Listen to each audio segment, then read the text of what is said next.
Both in the Rajya Sabha and the Lok Sabha, the Prime Minister has been combative. He's been playing on the front foot. But what exactly is the message that he is trying to convey? Is he on point or does he need a new narrative? I'm Barkha Dutt, you're with the Mojo Story. Our focus today continues to be on the two big speeches made by the Prime Minister in the Lok Sabha and the Rajya Sabha.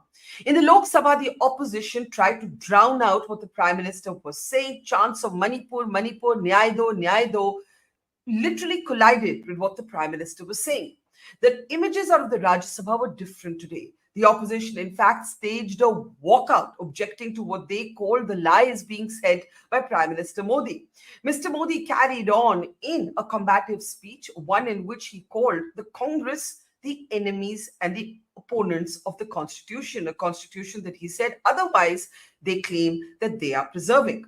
Interestingly, after the Manipur, Nyay Do chants in the Lok Sabha, the Prime Minister did speak on Manipur in the Rajya Sabha. He spent a full 5 minutes and a little more speaking about Manipur, talking about the attempts to restore peace. He accused the Congress of adding fuel to fire, and he basically said that the Congress was guilty of politicizing the issue in Manipur.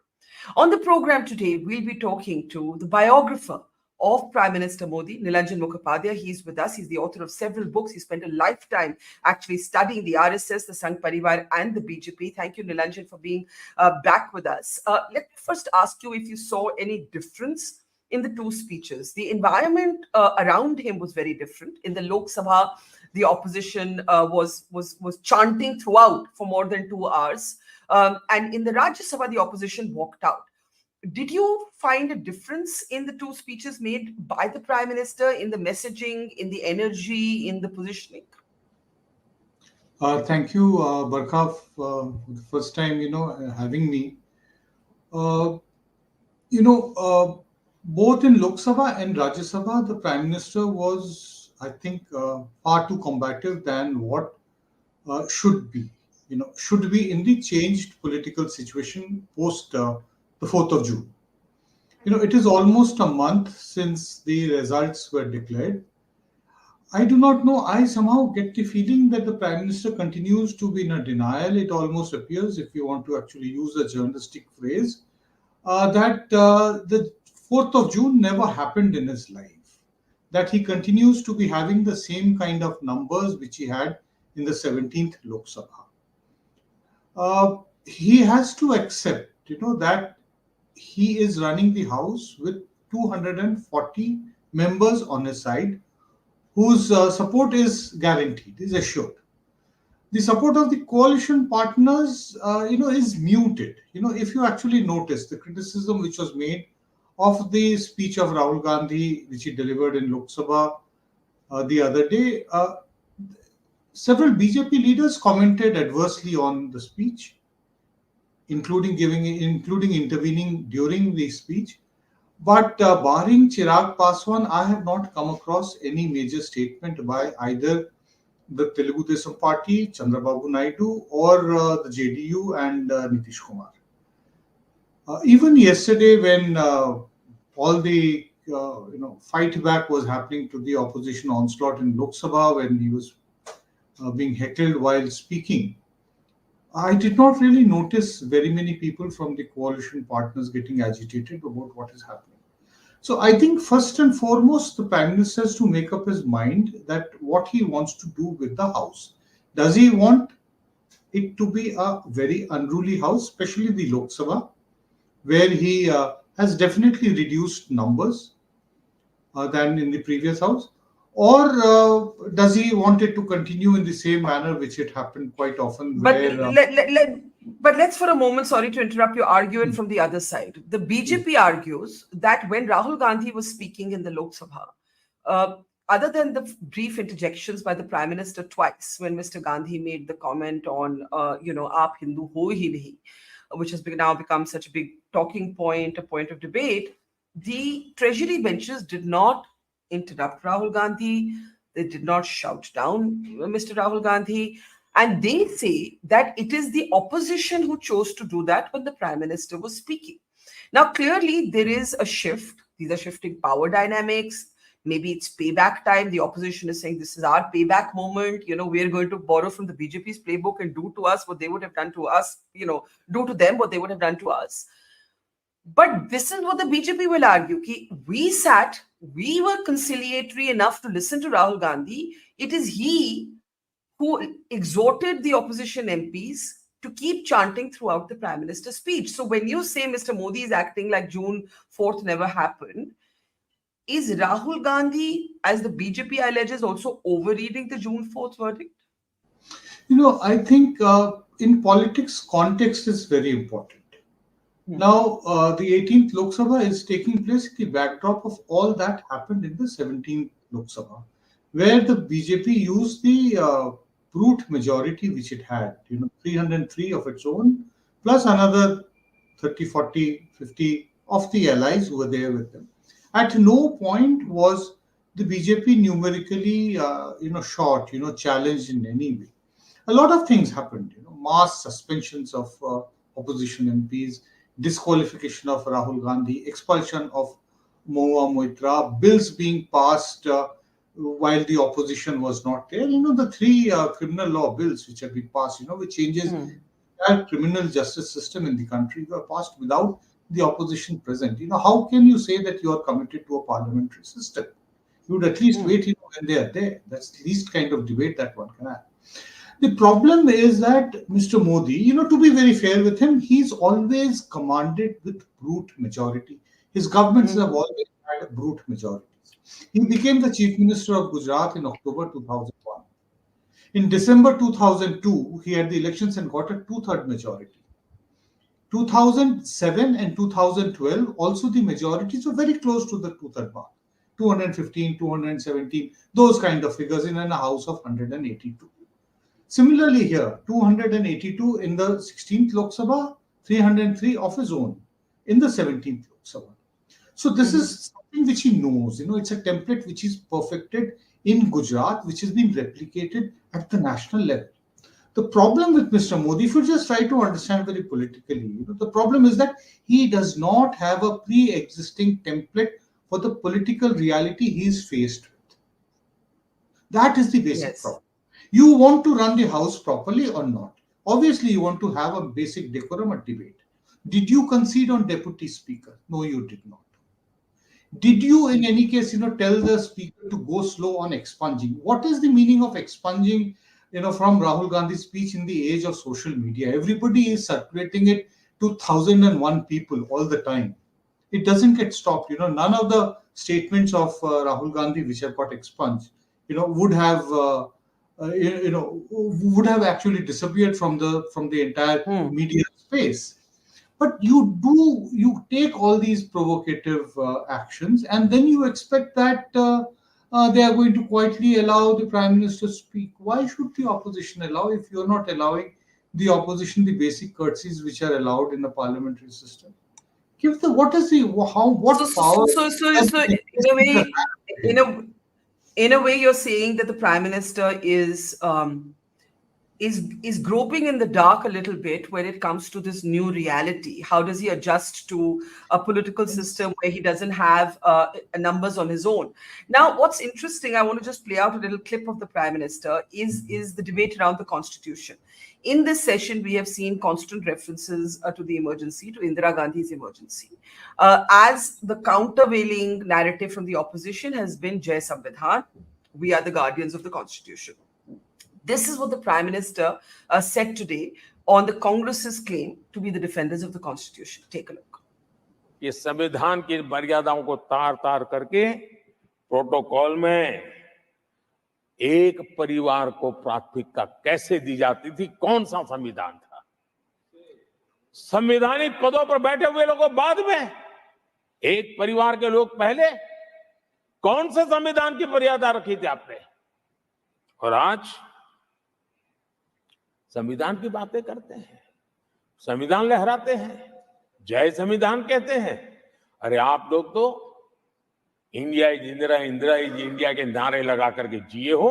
आपको संविधान की कोई आदर भाव कभी व्यक्त कर नहीं पाए हो।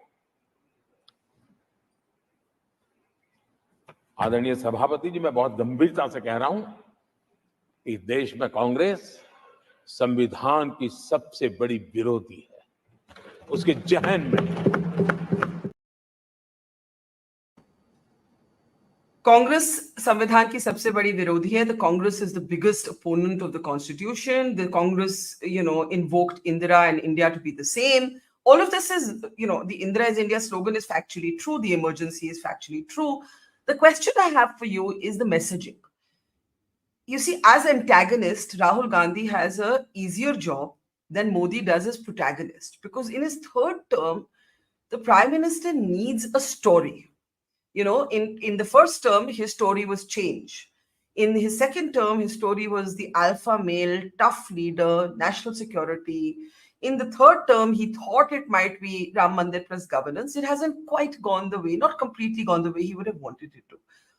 Is Mr. Modi struggling to find a new story to tell? Well, the new story is not in what the Congress did 50 years back. India is Indira, Indira is India is a 50-year-old slogan. Now, how long will he keep on repeating the same thing? Mr. Modi in his speeches, in Parliament, Lok Sabha and Rajya Sabha, harping back to what was the state of India in 2014. We have moved on. We are in 2024. Let's speak about people want to know what is the state of India in 2024.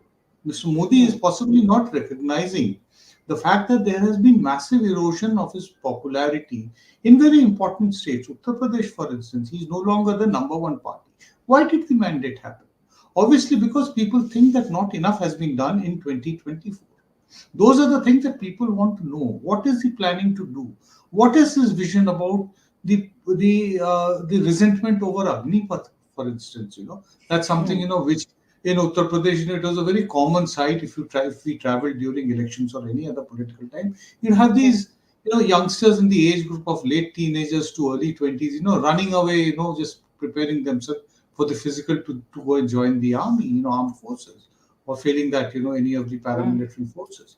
So there is a tremendous amount of vacuum. They don't see anything. During, our visits during the election, you go and speak to anybody. I did speak to some of the youngsters. जैसे हमको आगे अंधकार दिखाई देता है, कुछ दिखाई नहीं देता, बस ऐसा लग रहा है कि खाई है सामने. Those are the kind of figurative things that. So the vacuum, the khai which the people are talking about, there must be some vision. There is a vision for the future. Amrit Kal, 2047. Who's bothered about, today's 20-year-old person is not going to be, bothered about the state of the country in. But to be fair, all of these tropes attacking the Congress for dynasty, his own powerful story as being a self-made man who came from very humble backgrounds, in contrast to the more entitled, privileged pedigree of the Gandhis, his brooking no compromise on certain cultural or ideological issues. All of these have worked in the past. Let's grant that they have worked in the past. They have shifted our politics to the center right in many ways, so that even opposition parties have pivoted in a way that they hadn't earlier. The question is, what is this? You've written a whole book on the prime minister. What might he do right now? Will he double down on the old tropes? Will he look for a new story? If he looks for a new central narrative, what might that narrative be? What will be the place of religion in his politics, given that Rahul Gandhi is now trying to take away some of that space, contentiously maybe, but he's trying to. Barkha, there is a cliche in journalism which all of us, learn very early in our careers, that every story has a shelf life. After a point, stories fade, no longer is, it's very unfortunate, but the point is that no longer is lynching really agitating the media the way it was doing, 10 years back or even 7 or 8 years ago, So things keep on changing. There was a time when dowry deaths were considered, a big thing happening in the media, and it were front pages of newspapers in the early 80s. I remember the time, when, your mother was still actively reporting on those at that time, just to kind of a green on into the journalism. Dowry deaths were such a big story. It eventually faded first to third page stories, and then it got pushed away. So Mr. Modi's humble background, that's a reality, but there is only an extent to which it can be milked. It is for him to think what he can do next. Unfortunately, at the moment he is. I don't think if somebody was telling me, I would possibly really deliberate if he's actually acting like one, that he's possibly acting like a wounded tiger, and that is when he can be absolutely dangerous. But dangerous is not something which is going to stabilize his government. His job is to ensure that this government continues and does good work till 2029 to ensure that BJP wins again. That is But is his that task. the phrase, the persona you saw in Parliament, in Rajya Sabha and Lok Sabha, is the phrase you'd use, wounded tiger? No, not quite, but he definitely appears to be quite, living in a denial. He does not want to look at that there is a changed political reality. Yes, Mahua Moitra, when she spoke in Lok Sabha, she did say certain things which really would have hurt the BJP. That those who, you know, really pioneered, her expulsion from the house, lost the elections. Out of the number of ministers, I think only one minister has got, only one member of the committee has got re-elected. So it would not be very pleasing to see Rahul Gandhi as the leader of opposition. The fact that they had to sit in rapt attention through his speech, wouldn't have really pleased. The fact that the debate took place means that there was some kind of backroom talk. Otherwise, it wouldn't have taken after Friday's, hot heated exchanges in Parliament. So you Yeah. can't keep on going halfway up the tree if you actually are having some kind of a backroom negotiation where you ensure that let's have the debate fully. Then you go the full hog. You can't, Yeah. halfway say, make concessions. As I So, was saying so earlier, the deputy speaker's position is a very symbolic post. yeah. Why is he hankering about it? Why didn't Well, he well, accept well, that? well. It, But look at the politics around the deputy speaker. Mamta Banerjee is among the opposition leaders who wants the deputy speaker post to go to Avadesh Prasad. Avadesh yes. Prasad is the Samajwadi Party leader who wins from Ayodhya, defeating the BJP. The BJP is never going to agree to that, I think. No, it will have to show, this was not the first time that the BJP lost Ayodhya. And it was Correct. not he did not lose Ayodhya because of rejection of Ram But politics. but but the but the B- but the BJP hasn't lost Ayodhya while Modi has been prime minister.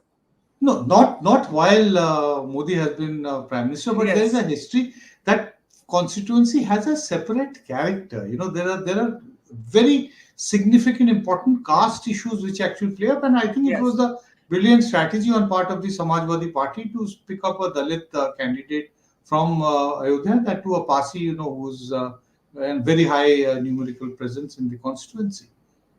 Yeah. So, So the other interesting thing that's happened is that a day after the Lok Sabha debate, unsourced footage shared by sections of the media, clearly leaked by somebody, and we have those videos. If we can move to them, this is nobody knows who has shot these videos. There's a series of them. They seem to have been shot on a mobile phone inside the house. And they have been leaked, obviously, to make the political point that Rahul Gandhi is encouraging the opposition MPs to to sloganeer during the Prime Minister's speech. But question one, why didn't the Sunset TV broadcast these? They clearly are not on the Sunset TV cameras. They've been shot by somebody else. Now they're in the public domain. Maybe the BJP is calculating that this will hurt the Congress. There's also another video. I don't know if we can play that one, if we can move to that one, where the Prime Minister is seen offering a glass of water. Could we please come out of these and move to that?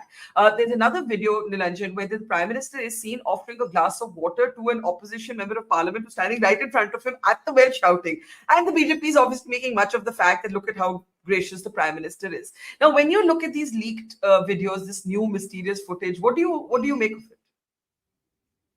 I think that this is basically everybody is playing to their own gallery. It is not going to win Mr. Modi new supporters. It's actually just going to be circulated within their own supporters, within their own social media groups. It will be great footage. It actually shows that the opposition leader, I think one of the Manipur MPs, drinks a glass of water, turns around and starts shouting again. So, Yeah. fine, fair enough.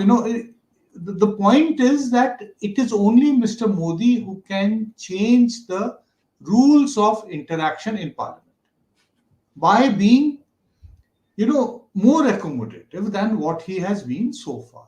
You have within 20 days, you have the budget session of Parliament coming up. I think that there must be a serious review of within the NDA. We still don't have a coordination committee of the NDA, unfortunately. No, I hope that it will come up.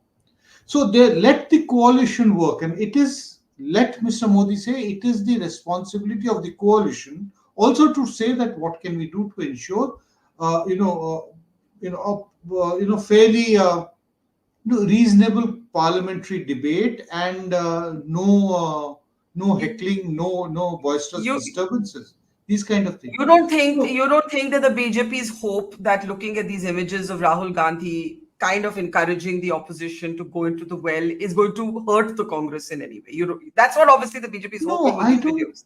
I don't think so. This is good merrymaking at this particular time. Even the Congress supporters would be fairly happy with these things. Dekha maja dikha diya, matlab we could actually go and stand right up in the face of Mr. Modi and shout slogans on his face. And the speaker did not have the courage to expel us. If it had been the 17th Lok Sabha, by now 234 MPs would have been disqualified, provided the BJP had 634.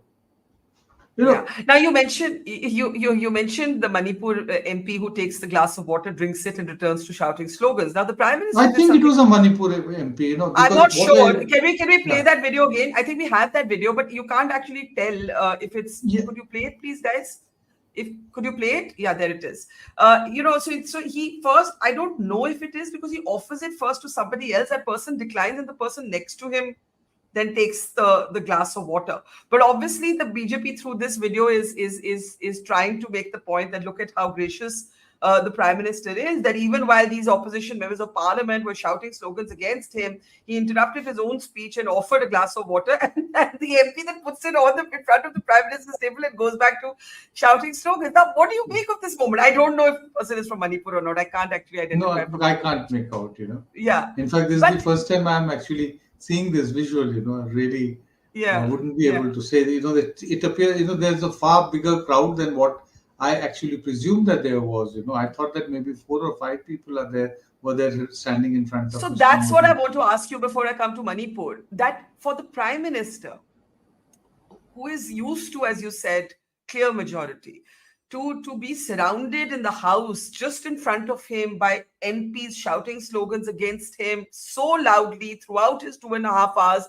that in the beginning he had to, he had to raise his voice to be heard above the din.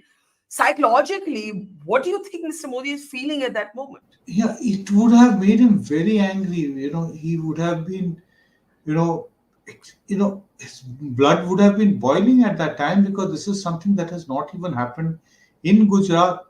Even during 2002, I don't remember reading about such boisterous, heckling going on in the Vidhan Sabha. Mr. Modi hardly ran the Vidhan Sabha. It had one of the least, days of functioning in any case.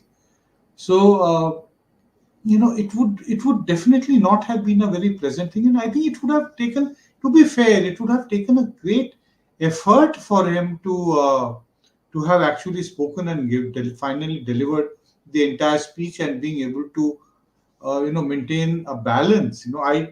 Given his speech also, I think that he was not fully in control of what he was trying to say, because it was disturbing. If that disturbances would have not been there, I think his speech would have been of a different character. There would have been many other things which he was saying. It was a lot of anger that was with what was happening in front of him was coming out through in his speech.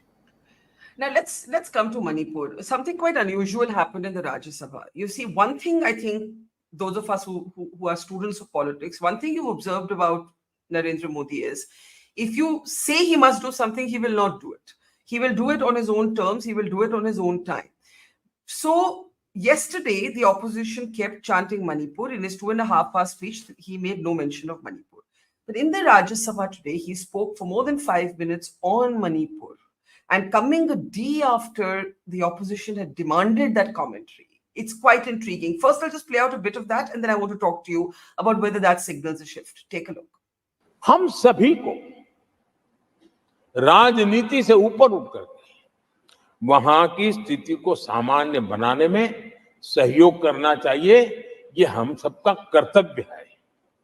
आदरणीय सभापति जी, जो भी तत्व मणिपुर की आग में घी डालने की कोशिश कर रहे हैं, मैं उनसे आगाह करता हूं कि ये हरकतें बंद करें। एक समय आएगा मणिपुर ही उनको रिजेक्ट करने वाला है, ऐसे लोगों को। Now, the fact that he spoke about Manipur at all, he could have chosen to not speak about it in Parliament. He could have spoken about it 5 days from now. What does that signal to you? Is it out of character? I have not been able to, find out, not had the adequate time, but I do remember in the 17th Lok Sabha also that there was an issue on which his statement was demanded very vociferously by the opposition. One of the issues, either it was farm bills or something else. But he never, when the demand was made, he never spoke. But subsequent to that, after some action was taken against the opposition, suspended, they were not there, there was an empty house.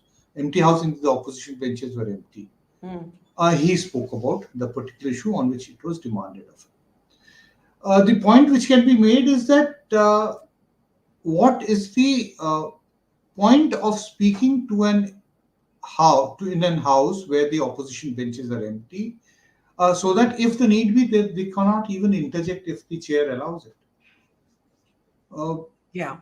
But he could counter argue that if he were to speak, yes, and shout him down. Yes, of course he can. It can be counter argued. What I am saying is that who could have made the first chess move in this particular case? Look at it as a kind of this entire. Keep on going back.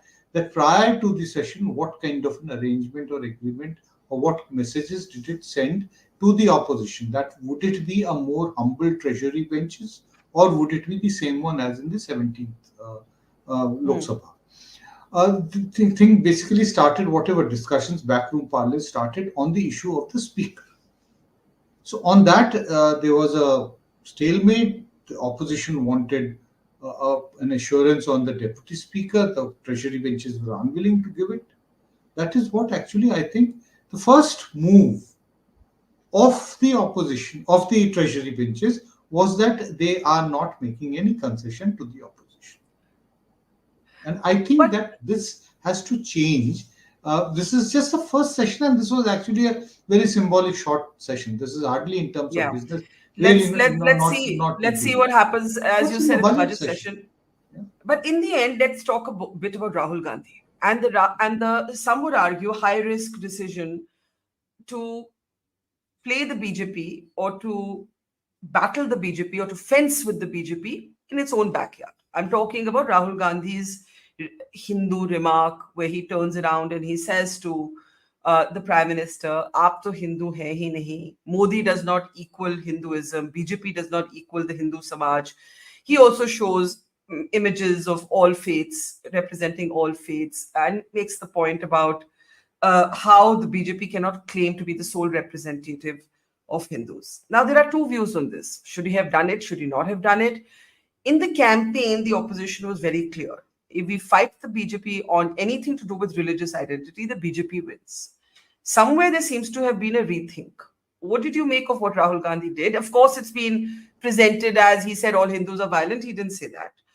He very clearly said, those of you who spread hatred, you don't have the right to call yourselves Hindus. But do you think there was a risk inherent in what he did? No, I don't know about the risk, whether it was inherent or not, but I definitely found it a bit odd that throughout the campaign he had been displaying the constitution. Why did he have to display a religious image? He also displayed the constitution. So was it really necessary? I don't know, but these are his choices. But as far as the other video which you showed, which actually shows him, telling people, exhorting the opposition MPs. Not really doing it very aggressively, but yes, he's, trying to go. I think that there is one element of immaturity which remains in Rahul Gandhi. It remains in all of us. It remains also in Mr. Modi. He cracks several jokes which he should not. Like yesterday. I'll just take this your time. About 30 seconds of time. Yesterday in his speech, Mr. Modi said something which I found very not proper. Highly improper as far as parliamentary functioning is concerned. He said in 2014 when we got elected, we did not have the adequate numbers in Rajya Sabha. Then he said that उस समय वहां के जो presiding officer थे उनका भी झुकाव दूसरी तरफ था. He was imputing that Mr. Hamid Ansari, who was the presiding officer of Rajya Sabha, who is not of this house where he was speaking, but of the other house, you're not supposed to comment on a former presiding officer of the other house. You're not supposed to do it. So and I think that if the Congress they should demand that also ask be expunged. But the Congress also calls Mr. Dhankar and Mr. Birla biased. Yes, it is wrong. It is wrong. The point is that we are actually, whataboutery has become normalized in this country. Everybody is asking questions. So it has to end somewhere. If you want decent decorum to be maintained in Parliament, somebody has to start it. And I think the onus is on the government, because they have to convey to the world that India is a mature democracy.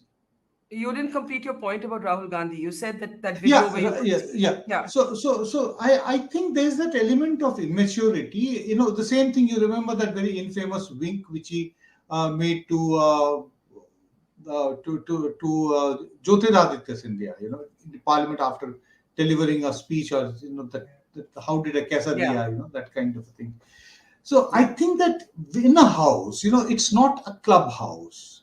Everybody has to respect. बोलते हैं ना कि गरिमा, संसद की गरिमा को maintain करना चाहिए. Everybody has to do it.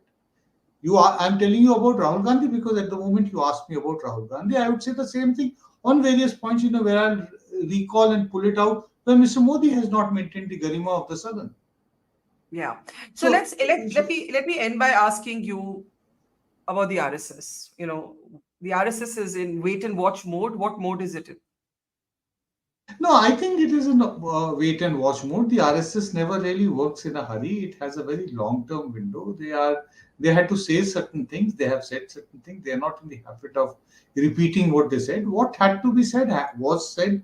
The message, the ample time would be given, as they say. A long, rope would be given for him to respond. Mr. Modi has to I am very clear that Mr. Bhagwat directed his statement at Mr. Modi, and it is for him to see what kind of a response the Prime Minister comes with, and then the RSS would decide.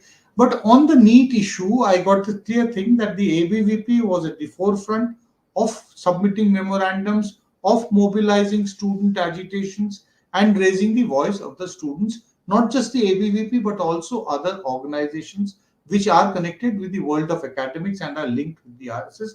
They were at the forefront of raising the NEET issue. If this is actually a message which is going out to other affiliates of the Sangh Parivar, in the trade unions, the farmers organizations, various other bodies, it is really going to be quite trying for Mr. Modi to control some kind of an activity which was completely restrained for the last 10 years. So the interesting thing is, of course, that as you said, the allies other than Chirag Paswan have been quite muted, but yes, the BJD that has historically supported the BJP in the past, the BJD MPs were among those who walked out in the Rajya Sabha today when the opposition walked out. So there are all of these shifting sands. Yes, that's right. And the government has to recognize the fact, and they have to actually do a very, I think, a very reasoned review of this session has to be done, that what went right and what went wrong, and it has to be done. If it needs to be, the fingers must be pointed to wherever it needs to be done. Well, we are definitely in a new phase of politics, no matter which way we look at it. And it will be very interesting to see what a very combative phase of politics. they have to. Yes. The BJP is not prepared with the kind of opposition which it did. Like yesterday in the Lok Sabha, I felt that the Prime Minister was not expecting to be heckled for 2 hours plus. Yeah, absolutely. Completely Well, failed to anticipate. And now is calculating that it might boomerang, but I think for those who support the opposition, they may have no problem with what the opposition did. Because they will say that the ruling benches did this for the past 10 years. So They use the brute majority, they use the power of their majority. Now we are actually going to show them what it means to be conducting the house without those numbers with you. The absence let's of watch. Yeah. the absence of Okay, numbers is something that the BJP has to come to terms with. It's the ruthless reality of politics. Thank you, Nilanjan Mukhopadhyay. Always a pleasure. Thank you and take care. Thank you. It's great to see you here. Thank you for watching our work. If you haven't subscribed yet, don't forget to click the bell icon and subscribe to Mojo Story and support independent, robust journalism.